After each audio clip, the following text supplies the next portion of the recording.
Okay, guys, let's talk about this knee bar. Let's talk about a knee bar. Watch this. I'm going to just show like a typical scenario about how I get into the knee bar a lot of times. And this is one variation of the knee bar. This is my favorite way. It's one of my, I don't usually prefer knee bars a whole lot compared to heel hooks and ankle locks, but this is one of my favorite ways to get into it, and we'll talk about how we finish from here. So for an Ashi, okay, I'm in my leg system. We entered in. I got the Ashi nice and tight, but man, Joey's defense a lot of times is going to be to push this foot off. He wants to hop his foot out, right? So yeah, he could do that, and I don't want that to happen. So let's rewind just a little bit. When someone starts to push my foot off, one reaction I can have is to open my knee and pull my foot out and go double outside Ashi.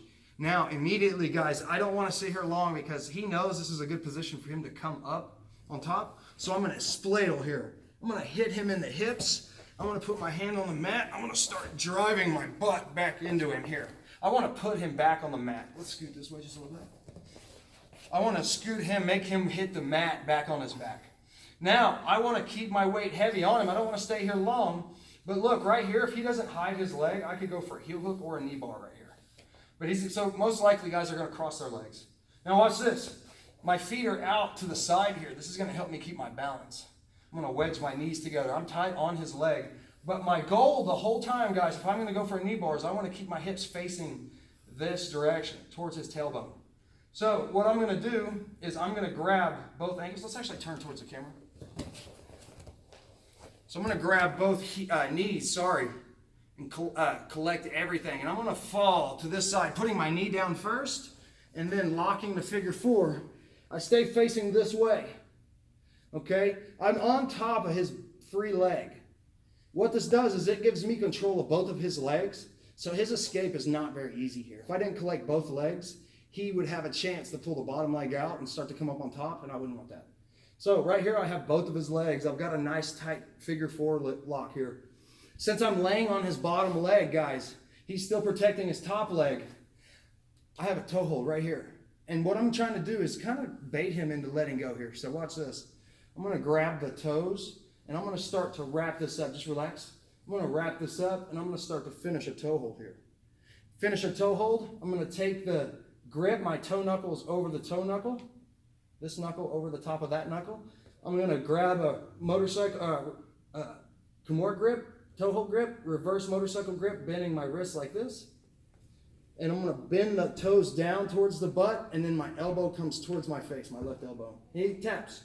If he doesn't want to tap to that, he has to use his free foot to kick my grip loose, and that's what I'm hoping he's going to do. So when he kicks, I'm going to catch, post, which means I'm going to hold the leg right here with this arm, and then I'm going to reach through and catch it right here. Now, here's the key. If I let my hips before this drift up towards the ceiling, I'm not going to have a really good knee bar.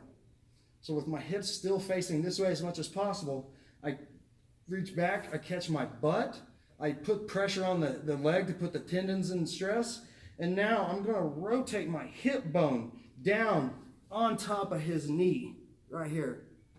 My hip bone is hitting the top of the kneecap. And I'm thinking about my hip bone doing the break. Boom. Watch how I'm finishing. My knee is going to point towards his butt. See that? Boom. And I'm keeping this tight. If I can slide down to the end of the leg, it's even going to be more brutal. Okay? But remember, guys, I can't let my hips turn up that way. Let's redo that whole thing. Watch the mistake that people make a lot. I'm here.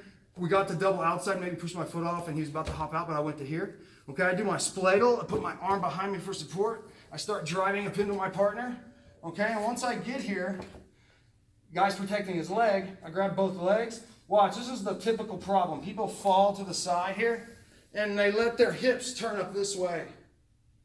See this? His knee's facing that way right now. So that's not going to be a good knee bar. So watch, I need to make sure I stay facing this direction with my hips. I go for the toe hold. He's going to protect his own leg by kicking. If he doesn't, just finish the toe hold. Catch the heel, post the leg, reach over, bam. I'm going to reach back and grab my own butt.